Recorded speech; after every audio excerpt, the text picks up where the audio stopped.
दिव्यम संस्कृत पुस्तक द्वितीय पाठः पुनर्मूषको भव। कृत्वा प्रत्यय, तुमुन प्रत्यय, ल्यप प्रत्यय।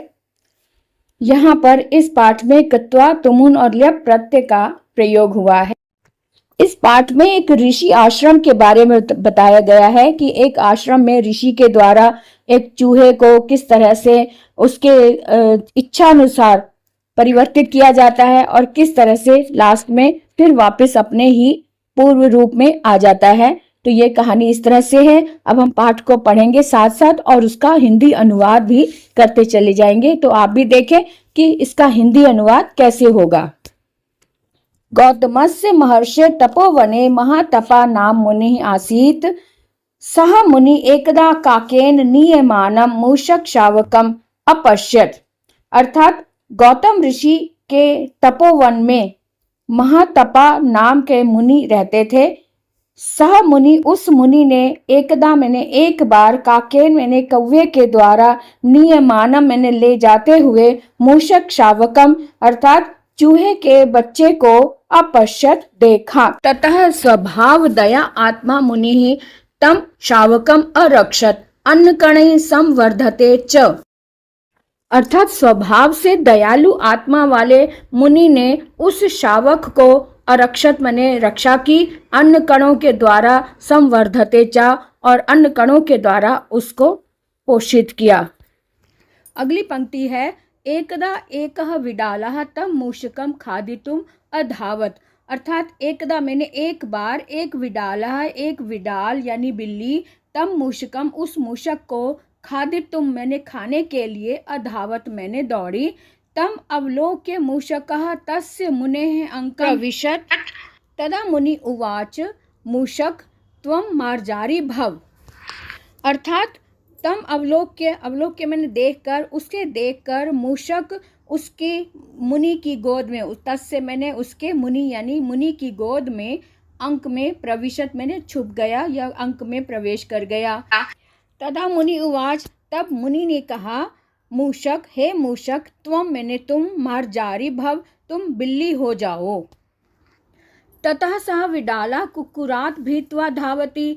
और इसके पश्चात वह विडाल जो बिल्ली बन गया था कुक्कुरात यानी कुत्ते से, भीत्वा मैंने डरते हुए दौड़ता है। तब इदम दृष्ट्वा मुनि, अब मुनि ने यह देखकर अकथ्यत कहा कुक्कुरात भीषेति, कुक्कुर से यानी कुत्ते से डरता है। त्वम अपि कुक्कुरो भव, तुम भी कुत्ता हो जाओ। अधुना सह कुक्कुरः व्याघ्रात् भीतः भवति। अर्थात अधुना मैंने अब सह कुक्कुरः जो अब कुत्ता बन चुका था वह व्याघ्रात् यानी कि सिंह से, शेर से भीता मैंने डरता है। ततः सह मुनि तम कुक्कुरम व्याघ्रात् अकरोत्। तब उस मुनि ने उस कुत्ते को व्याघ्र यानी सिंह बना दिया। अकरोत मैंने सिंह में परिवर्तित कर दिया। एक बार फिर से ऊपर वाले पैरे का हिंदी में अनुवाद देख लें। ये लिखा हुआ इस तरह से है। अब आगे देखते हैं। इसके आगे की कथा इस प्रकार है।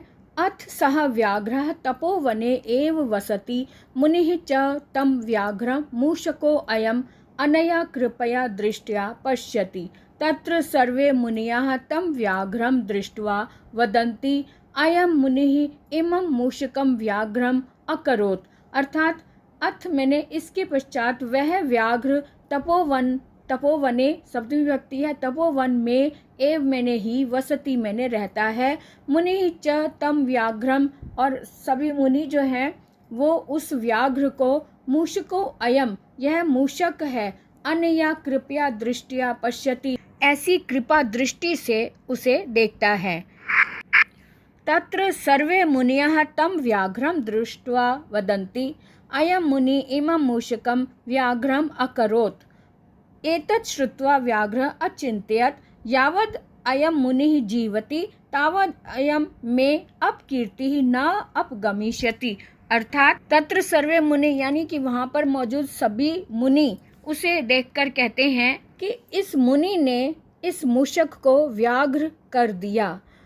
अब ऐसा सुनकर एतत् श्रुत्वा ऐसा सुनकर व्याघ्र अचिंत्यत व्याघ्र सोचने लगता है यावद अयम मुनि जीवति जब तक यह मुनि जीवित है तावत अयम में अपकीर्ति ना गमिष्यति, तब तक मेरा यह अपयश जो है अपकीर्ति नहीं जाएगी।